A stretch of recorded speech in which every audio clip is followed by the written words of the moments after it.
Hello friends, आज मैं सुनाने वाला हूँ आपको सिंहासन बत्तीसी की 24वीं कहानी करुणावती पुतली की कथा। सिंहासन पर बैठने के लिए राजा भोज ने जैसे ही अपना कदम आगे बढ़ाया, वैसे ही 24वीं पुतली करुणावती ने उन्हें रोक दिया। 24वीं पुतली ने कहा कि यह सिंहासन तुम्हारे लिए नहीं है। पहले मैं तुम्हें राजा विक्रमादित्य के गुण व कौशल से जुड़ी एक कहानी सुनाती हूँ। उसके बाद तय करना कि आप इस सिंहासन पर बैठने योग्य है या नहीं। 24वीं पुतली ने कहा, राजा विक्रमादित्य अक्सर अपनी प्रजा का हालचाल जानने के लिए रात में रूप बदलकर राज्य भर में घुमा करते थे। राज्य के चोर डाकू भी जानते थे कि महाराज वेश बदलकर घूमते थे, इसीलिए वो अपराध करने से घबराते थे।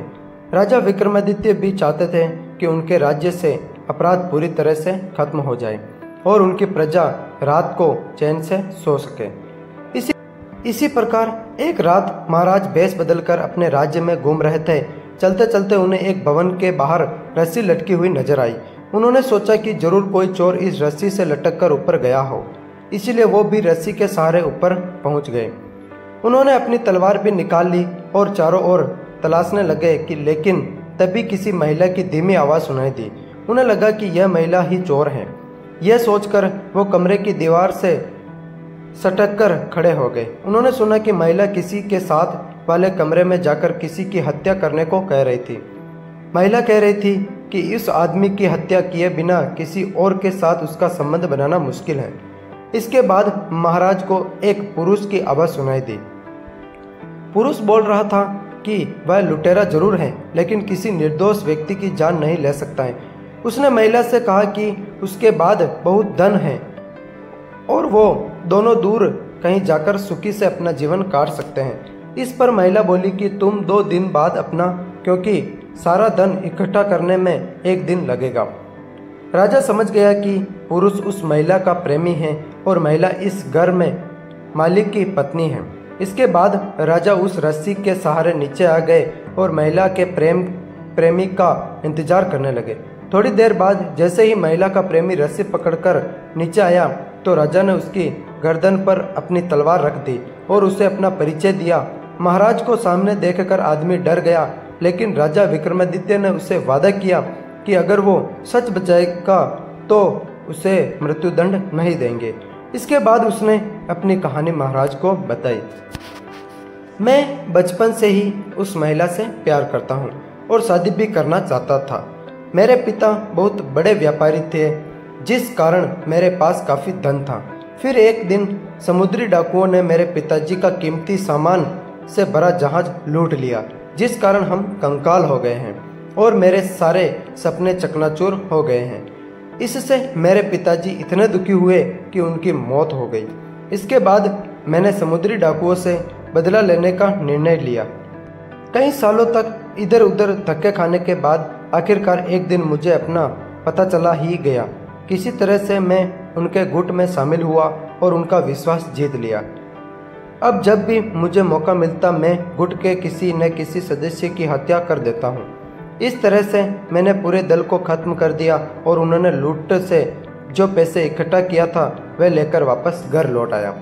घर आने के बाद मुझे पता चला कि जिसे मैं प्यार करता था उसकी शादी राज्य के किसी धनी सेठ से हो गया है। एक बार फिर मेरे सारे सपने टूट गए। एक दिन मुझे अपने मायके आने के बारे में पता चला। फिर वो रोज मुझसे आकर मिलने लगी। एक दिन मैंने उससे कहा कि मेरे पास बहुत सारी दौलत है, लेकिन उसे मेरी बात पर विश्वास नहीं हुआ। उसने कहा कि अगर वो उसे 9 लक्खा हार लाकर दे तो ही उसे विश्वास होगा। आखिरकार मैं उसकी बात मानकर 9 लक्खा हार ले आया, लेकिन तब तक वो अपने पति के साथ घर लौट गई थी। आज जब मैंने 9 लक्खा हार लाकर उसे पहनाया तो उसने अपने पति की हत्या करने के लिए मुझे उकसाया, लेकिन मैंने करने से मना कर दिया, क्योंकि किसी निर्दोष की हत्या करना बहुत बड़ा पाप होता है। राजा विक्रमादित्य ने सच बोलने पर उसकी तारीफ की और समुद्री डाकुओं का सफाया करने के लिए उसे शाबाशी दी। साथ ही अपनी प्रेमिका की चतुराई नहीं समझ पाने के लिए उसे डांटा भी। राजा विक्रमादित्य ने कहा कि सच्ची प्रेमिकाएं प्रेम में करती हैं, उसकी दौलत से नहीं। साथ ही 9 लक्खा हार मिलने के बाद अपनी पत्नी की हत्या के लिए उसे उकसाया। ऐसी निर्दयी तथा चरित्रहीन महिला से प्रेम हमेशा विनाश ही की ओर ले जाता है। वह आदमी रोता हुआ महाराज के चरणों में गिर गया तथा अपने अपराध के लिए उसे माफी करने के लिए प्रार्थना करने लगा। राजा ने भी उसे मृत्युदंड नहीं दिया और उसकी वीरता और सच्चाई के लिए ढेरों पुरस्कार दिए। अगली रात राजा विक्रमादित्य उस महिला के प्रेम का बेस बनाकर उस महिला के पास पहुंचे। उनके पहुंचते ही महिला ने सोने के आभूषणों से भरी एक थैली उनके सामने रख दी और कहा कि उसने सेठ को विष खिलाकर मार दिया है। जब राजा कुछ नहीं बोले तो महिला को शक हुआ और उनकी नकली दाढ़ी मूछे नोच ली।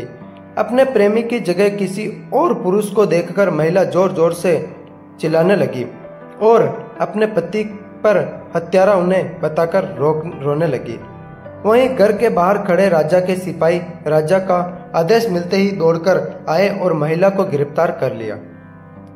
अपने सामने राजा विक्रमादित्य को देखकर महिला के होश उड़ गए और उसने झट से विष पीकर अपनी जान दे दी। यह कहानी सुनाकर 24वीं पुतली वहां से उड़ गई और राजा भोज एक बार फिर महाराज विक्रमादित्य की न्यायप्रियता के बारे में सोचने लगे। इस कहानी से सीख। तो फ्रेंड्स, हमें इस कहानी से यह सीख मिलती है कि लालच करने वालों के साथ कभी भी अच्छा नहीं होता है। उन्हें एक न एक दिन इसका परिणाम भुगतना ही पड़ता है। जैसे इस कहानी में पैसों के लिए अपने पति की हत्या करने वाली महिला के साथ हुआ था। तो फ्रेंड्स, आशा करता हूँ ये वीडियो आपको अच्छा लगा होगा। अगर अच्छा लगा हो तो लाइक तो जरूर कर ही देना। लाइक करने से हमें मोटिवेशन मिलता है, क्योंकि हम इसी प्रकार के नए नए वीडियो लाते रहेंगे। तो इसी के साथ मिलते हैं नेक्स्ट वीडियो में। तब तक के लिए जय हिंद, जय भारत।